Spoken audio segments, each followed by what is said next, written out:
All right, welcome back. Happy Monday. I hope everybody had a great weekend.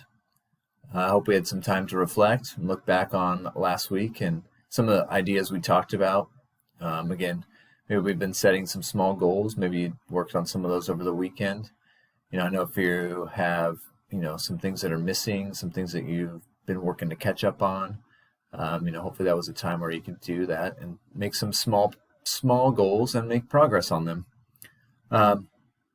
This week, we're going to look at some different topics again, and I'm going to try and make it a little bit like last week's, where I'm going to try and ask you to look around and reflect and look around you at what you have.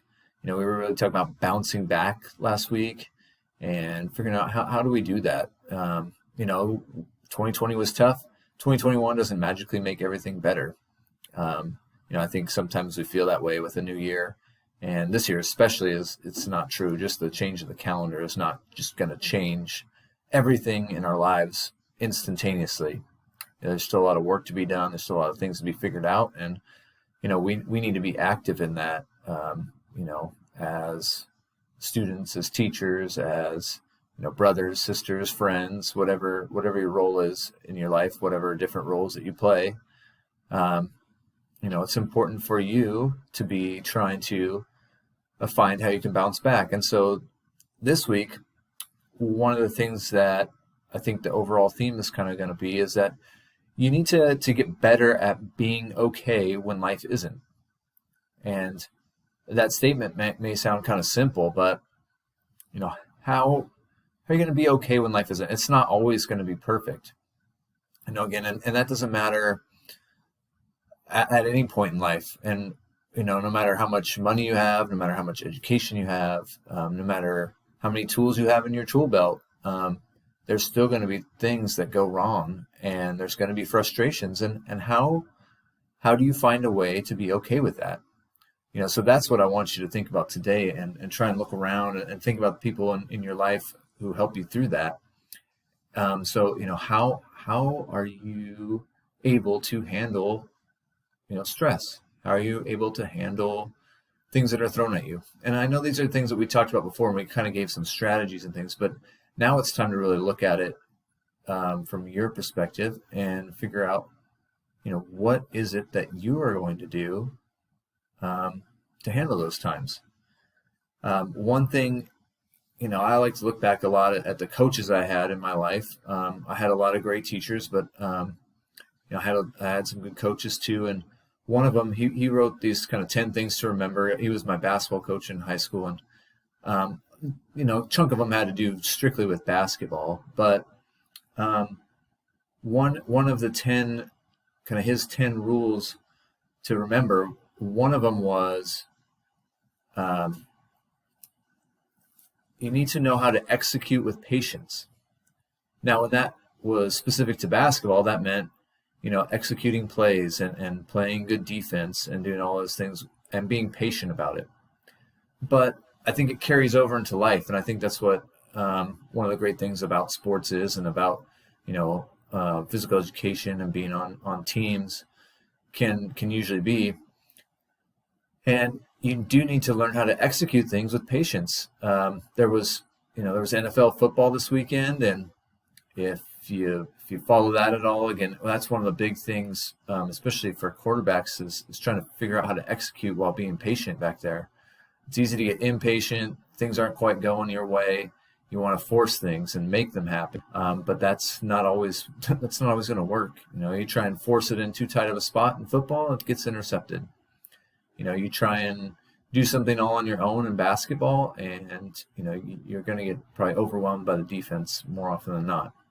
And so, same thing goes for school. If you try and go at it all on your own, like, oh, you know what, I can skip this. If Zoom class, I can skip this now. And I have the book, like I can handle it myself. Again, you may be able to execute that okay, but more than likely, it's not going to turn out as well as it would if you would be patient and listen to that teacher and take the notes. And 9 times out of 10, taking that little bit more time and having that patience is going to lead to better results.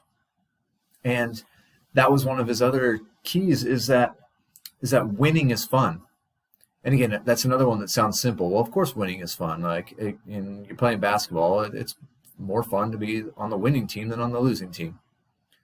I think there's valuable lessons when you lose, and you can grow from it, and you should look at where you can go from those losses. But overall, I mean, can't lie, winning is more fun, whether that's in games and sports, and it's also more fun in school to be winning, getting good grades. And then lastly, it's also more fun in life to be winning and doing well and feeling happy. But again, you're going to have some patience to allow those things to happen sometimes. And you're going to have to find ways to be okay when things aren't okay. And so, I think you need to look at those items and just try and figure out, again, what role you can play for other people in helping them, execute things with patience and helping them win. But then also, how do you do those things for yourself? How are you going to go about, having some patience with COVID and lockdowns? What are you going to do? You have to find a way to get through it right now. And, that's a big burden on you, but you got to do it. And, we're all trying to figure it out, and you have to find your own way. I can give you all kinds of tips and tricks, and your teachers, your coaches, your family members, they may all have different items that they've tried telling you that are going to work. But in the end, it's going to come down to you and what you decide to do. And so are you going to try and be patient and figure out the best way and listen and ask questions and continue to move forward and know that it's a different process? And then, are you going to just try and remember that, winning is fun.